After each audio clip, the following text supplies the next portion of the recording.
Niye bıktın ya? Yaktı da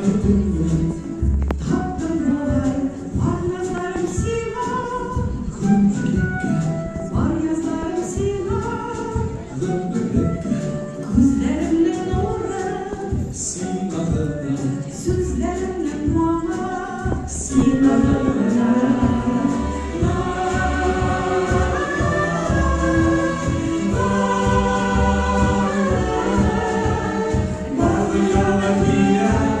Nurla nurla işleri bu yere, nefse bu